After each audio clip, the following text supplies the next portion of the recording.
What's up, everyone? Welcome back to the channel. Like always, like and subscribe, leave a comment down below, hit the notification bell.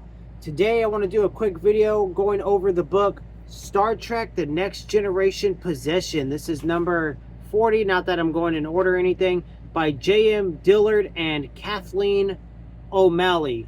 I believe I've read some J.M. Dillard before.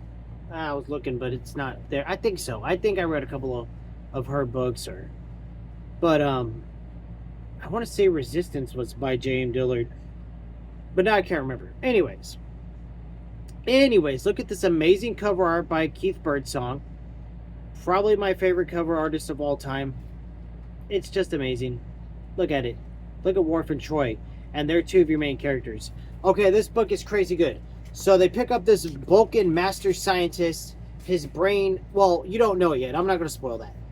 He has some of these artifacts with him. Well, first he gets picked up and basically kidnapped by some Ferengi, and these artifacts basically have this ability to infect your brain and take you over, and you do this infection's bidding, and that's what happened to the Ferengi. But Picard and company end up saving this Vulcan off the Ferengi ship. The Ferengi realizes in the last second what's happening to his mind, so he blows himself up. He's out of there, gone. And now the book started. This Vulcan is in quarantine on the Enterprise, and slowly but surely he starts to infect the Enterprise.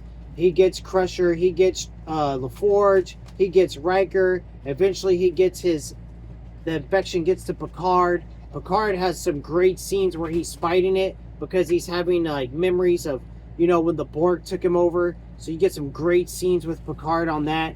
Worf gets some great time with a character that was just written for this book, I think. We haven't finished The Next Generation, but I don't think this scientist, Kyla Danelke or Danelby or whatever her name was, comes into the TV series. I could be wrong, though. Like I said, we haven't finished it yet. But she comes into this book. Alexander totally loves her and adores her. He compares her to his mother, which Worf is like, no way, she's not your mom. Chill out, dude. And but Worf starts to actually like her, and she likes Worf, and so they end up having a little bit of Klingon human stuff going on. You know what I mean? And it's pretty cool. Worf that was fun seeing that dynamic with Worf, and the whole time I'm like, oh crap, they're gonna kill her off because she's a very likable character. But here's a spoiler: they don't kill her. And if they don't kill her, because I was reading at the end. She was there. I'm telling you, she was with Worf at the end. All right, Guinan was not in this book until the last 3 pages. She was at a religious retreat, but actually she was at like a chocolate fest, just shoveling her face, gained like 10 pounds. Hilarious way to end the book, but whatever. My wife's like, sounds amazing, but whatever. If I eat just one little Hershey's Kiss, I'll be vomiting up, stomach acid reflux, indigestion, all that stuff, just barfing it. It'll be coming out. Anyways, this book was a 10 out of 10, close to an 11 out of 10, close, but not quite. It was close, but I think the favorite book of the month is looking like it's going to be Battletech, the Battletech book I read. But we'll talk about the book I'm currently reading, finishing this one up after I finished up this one in a minute. Anyways, so this thing's affecting them, and they're trying to figure out how to stop it. Troy's being just like haunted by this woman's voice. They're all being haunted by this woman's voice. Turns out it's like this Vulcan, the master scientist named Skell, his mother's lingering spirit, basically, and it's called their Katra or something like that. And she's just trying to help everybody, direct them in the right path, and tell them this infection is bad. It's gonna wipe y'all out. It's gonna take over the entire Enterprise crew. All this crazy stuff's going on. Well, of course, Data can't be infected, and he starts to notice LaForge is being strange because LaForge is infected. Well, they end up figuring out as the book goes on that they could take LaForge's visor design and make these other visors to penetrate the optic nerves when they put the visor on Troy, and as she looks at the infected people's eyes, they're able to penetrate the optic nerve and free the infected of the infection. Okay, so that was pretty cool. When you're getting to all that. So excellent writing in the book. It wasn't like super action heavy, but it was very like great pace. You know, you're looking at 281 pages. You could finish this in like 30 minutes. It was great. You know what I mean? You're just trucking through the whole time, having a great time. And the book was awesome. You know what I mean? And this infection happened 80 years ago. We'll read the back. We'll read the back real quick before we cut the video. 80 years ago, bodiless entities brought a plague of violence and bloodshed to the planet Vulcan. The nightmare ended only when the entities were trapped inside special containers.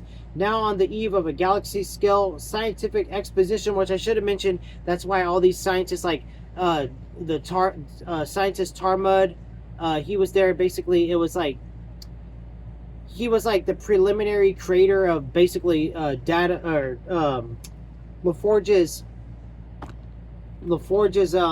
visor. Anyways, back to what I was saying. Freeing the malevolent entities to possess the minds and bodies of all they encounter, including the crew of the Starship Enterprise. Friends turn into foes, and no one can be trusted as Captain Picard faces a deadly and insidious threat. Unless the entities can be stopped, once more, they will spread their madness throughout the entire Federation. So, great premise. When I picked this book out, I literally I saw the title. I was like, title sounds cool. Saw the cover. I was like, gotta read it. Never read the back. I never read the synopsis hardly ever of any book ever. I just read it. You know what I mean? I'll just read it. And I'm glad after I read the first 2 Star Trek books this month for Book Trek. You know, I keep forgetting to put the Book Trek hashtag in the titles of these videos. I'm terrible. I can't remember it ever. But for Book Trek 2026, my first 2 were not so awesome. But these last 2, Ishmael and this one, were freaking awesome. This is like my 38th Star Trek book I've read since I started reading Star Trek in November of 2025. We're going to keep those numbers pumping. I only have 1 planned for July now that I read 4 this month.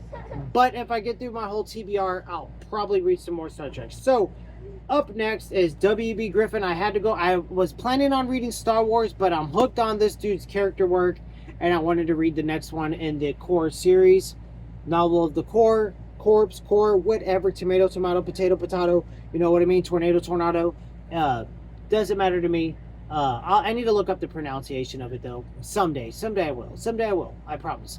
But, already this book is fabulous. 30 pages in, I read 30 pages on my lunch break, and it was just awesome. Dogfight in the air between a young American pilot flying a Wildcat and, you know, the rest of them. And they're Wildcats and something else. I can't remember what the other planes were called. They were fighting the Japanese. And it was just awesome scenes. So I have no doubt the book's going to be great. Another 10 out of a 10. Probably. We'll see. But Star Trek The Next Generation, Possession, so close to being 11 out of 10. Still one of my favorite Star Trek books I've read ever. It was great. If I did a top 10, this one would be in it as of now. But there's so many Star Trek to read that, you know, it could change. I do know I'm switching it up in July. I was going to read Imzadi, I think, but I think I want to read another Margaret Vonder Bonanno. And I have a couple to choose from, Probe or Dwellers in the Crucible. I'm thinking about Dwellers in the Crucible. But this video has been stretched out long enough. Sidetracked at the end again. Star Trek The Next Generation, Possession by J.M. Dillard and Kathleen O'Malley. Cover art by Keith Birdsong. Phenomenal cover artist. Such a great book. Absolutely loved it. Later.